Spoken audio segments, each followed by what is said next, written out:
Guys, so I know a couple people were asking about Pear Deck and what it is and how it works. So here's just a quick little how-to video. I'm gonna turn this. There we go. Okay, so the first thing I want to do is I want to go to Google Drive.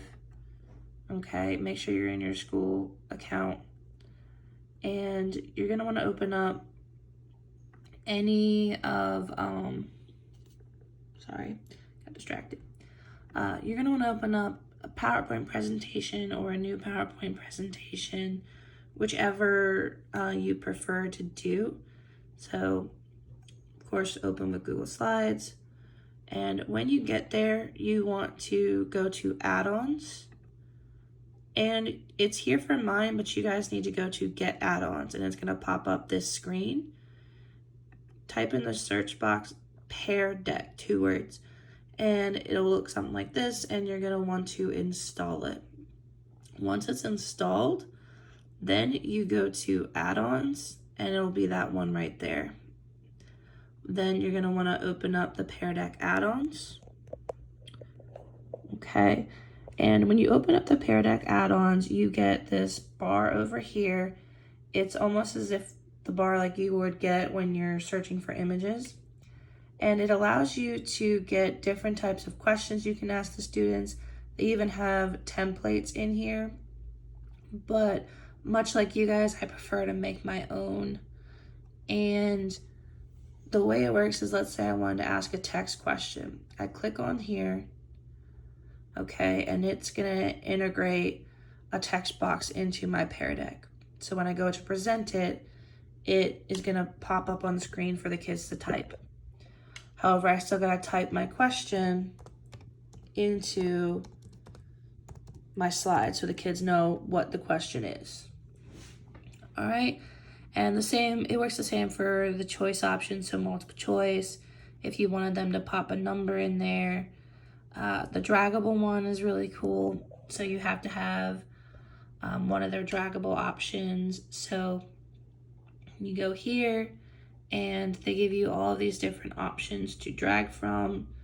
So one of the things I did with my kids is that we're working on plot, so figuring out what happens first, second, third, fourth, and fifth. And so I just did 1, then I had another 2, and then they were able to drag these numbers across the screen and number what happened in whatever order it happened in. The drawing option, this allows the kids to draw directly onto the screen. So if I have a yes or no, like I'm doing with my kids, that's pretty much a lot what we do, yes or no.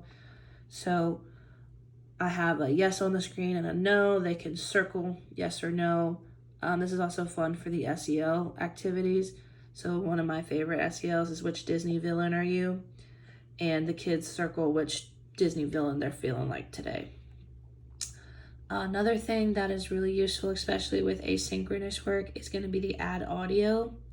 So we add the pictures or the text to the screen, and then for our kids who are doing it asynchronously, they can actually click onto the audio and hear you read the text, and even do a little bit of some discussion work as well.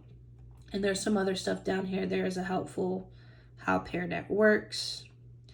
Okay, so once your lesson is ready to go, you're gonna want to go to Pear Deck. Okay, you're gonna want to click on the website. For us, it's just peardeck.com. You're gonna want to log in. All right, you should log in through your Google account, because what it does is it links your Google Slides to your Pear Deck. So this is how you're gonna want to present it.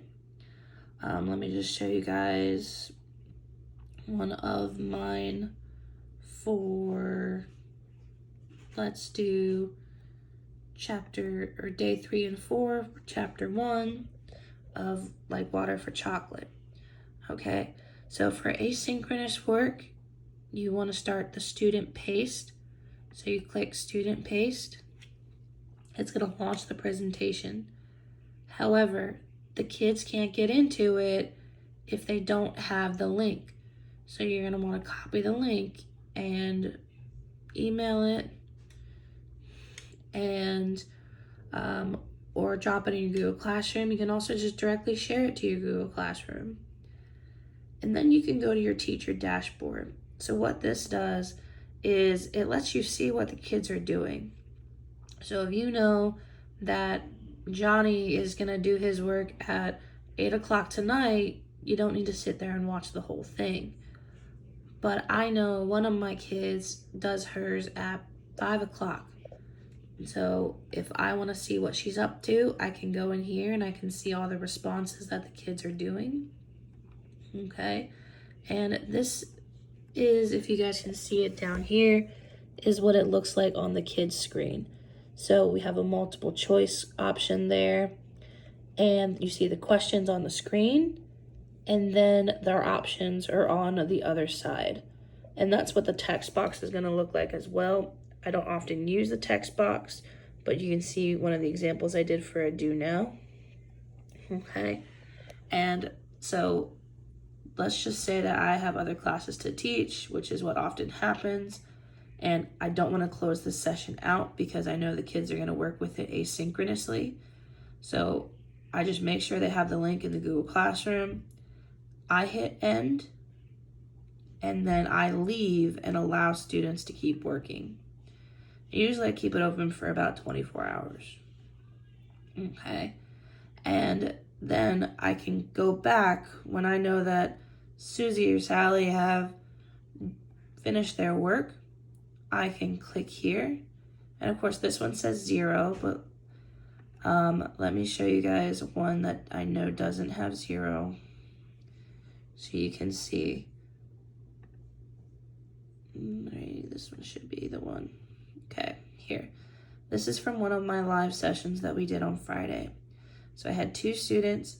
I have it set on the anonymous, all right?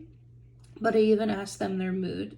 And I have it set on anonymous to save us a step, because otherwise it's going to ask the kids to log in again, which that can get complicated with SPED kids. And so after my kids are done, I can click over here and I can get the takeaways from it. And what the takeaways do is it allows me to see in a report what the kids did. Okay.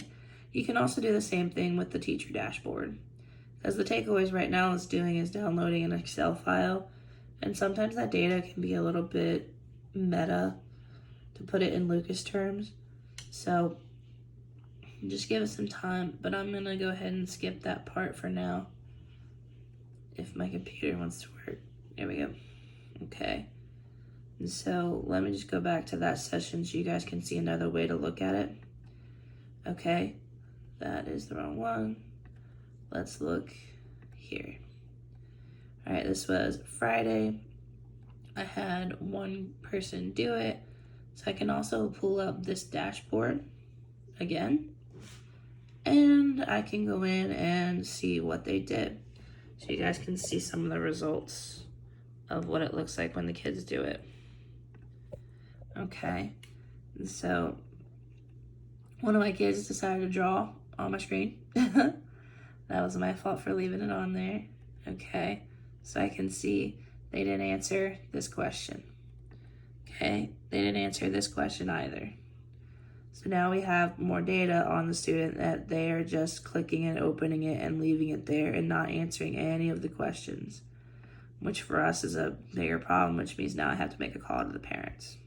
Okay, so it's just an extra resource, a tool. It's fun to make, and once you get the hang of it, it's pretty easy, but dropping that link is probably the most important, because we know the kids have the Google Chromebooks, and sometimes they do not work the best for popping links.